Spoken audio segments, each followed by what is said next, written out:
പാണ്ഡവർക്കു വേണ്ടി ദ്യൂത് പറയുവാൻ ശ്രീകൃഷ്ണ ഭഗവാൻ ഹസ്തിനപുരിയിലെത്തി. അന്ന് അദ്ദേഹം വിതുരരുടെ ഗൃഹത്തിൽ അതിഥിയായി കഴിഞ്ഞു. ഗുരുക്കന്മാരും ആചാര്യന്മാരും കൗരവന്മാരും സന്നിഹിതരായിരുന്ന രാജസദസ്സിലേക്ക് കൗസ്തുഭം മാറലണിഞ്ഞ് മയിൽപ്പീലി ചൂടി സുസ്മേരവദനനായി ശ്രീകൃഷ്ണ ഭഗവാൻ എത്തിയപ്പോൾ ദുര്യോധനനും അയാളുടെ കൂട്ടാളികളും ഒഴികെയുള്ളവരുടെ എല്ലാം മനസ്സിൽ ആനന്ദദായകമായ ഊർജം നിറഞ്ഞു. ശ്രീകൃഷ്ണ ഭഗവാൻ എല്ലാവരോടും നമസ്കാരം പറഞ്ഞ് ദുര്യോധനന് അഭിമുഖമായി ഇരുന്നു. അദ്ദേഹം ദുര്യോധനനോട് പറഞ്ഞു, അല്ലയോ ദുര്യോധന, പാണ്ഡവരുടെ ദൂതനായി ഒരു സന്ധി സംഭാഷണത്തിനാണ് ഞാൻ എത്തിയിരിക്കുന്നത്. പ്രശസ്തമായ ചന്ദ്രവംശ പാരമ്പര്യമനുസരിച്ച് രാജാവിന്റെ മൂത്ത പുത്രനാണ് ആ രാജ്യത്തിന്റെ കിരീടാവകാശിയായി വരേണ്ടത്. അങ്ങനെയെങ്കിൽ ധർമ്മപുത്രരല്ലേ ഈ രാജ്യം ഭരിക്കേണ്ടത്? ദുര്യോധനൻ പറഞ്ഞു, മഹാരാജാവ് യയാതിക്ക് 5 പുത്രന്മാർ ഉണ്ടായിട്ടും മൂത്തവനായ യദുവല്ല ഇളയവനായ പുരുവാണ് രാജ്യം ഭരിച്ചത്. ദുര്യോധനന്റെ ഈ വാദത്തെ അംഗീകരിച്ചുകൊണ്ട് ശ്രീകൃഷ്ണ ഭഗവാൻ പറഞ്ഞു, ശരിയാണ്, കൂടുതൽ ശ്രേഷ്ഠനായ ആൾ ആരാണോ അയാളാണ് രാജ്യം ഭരിക്കേണ്ടത്.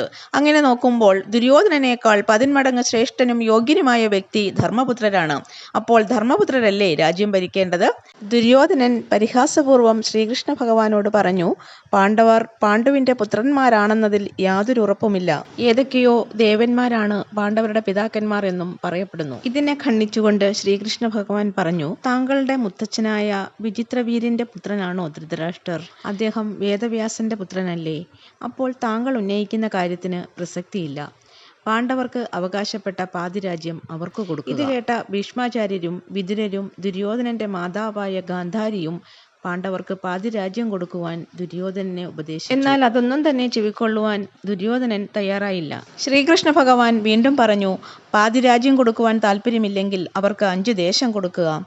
പിന്നീട് 5 ഗ്രാമം, അവസാനം 5 ഗൃഹം വരെ ശ്രീകൃഷ്ണ ഭഗവാൻ പാണ്ഡവർക്ക് വേണ്ടി അഭ്യർത്ഥിച്ചു. പാണ്ഡവർക്ക് സൂചി കുത്തുവാനുള്ള സ്ഥലം പോലും താൻ കൊടുക്കില്ലെന്ന് ദുര്യോധനൻ തീർത്തു പറഞ്ഞു. ശ്രീകൃഷ്ണ ഭഗവാൻ പറഞ്ഞു, നീ ധർമാധർമ്മങ്ങളെക്കുറിച്ച് ഓർക്കാതെയാണ് സംസാരിക്കുന്നത്. എന്തെല്ലാം അന്യായങ്ങളാണ് നിങ്ങൾ പാണ്ഡവരോട് ചെയ്തത്? ഭീമന് വിഷം കൊടുത്ത് ഗംഗയിലെറിഞ്ഞു കൊല്ലാൻ ശ്രമിച്ചു.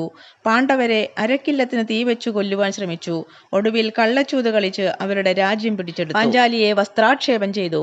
ഇതെല്ലാം ക്ഷമിച്ച് സന്ധി സംഭാഷണത്തിനായി അവർ എത്തുമ്പോൾ രമ്യതയിൽ പ്രശ്നം പരിഹരിക്കുന്നതല്ലേ നല്ലത്?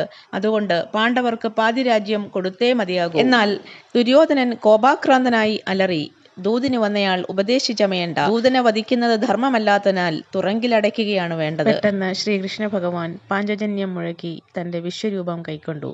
മനസ്സിൽ നന്മയുള്ളവരെല്ലാം ആ വിശ്വരൂപ ദർശനത്തിൽ സായുജ്യമടഞ്ഞു. ദുര്യോധനൻ ബോധരഹിതനായി നിലം പതിച്ചു. പെട്ടെന്ന് ശ്രീകൃഷ്ണ ഭഗവാൻ സദസ്സിൽ നിന്ന് അപ്രത്യക്ഷനായി.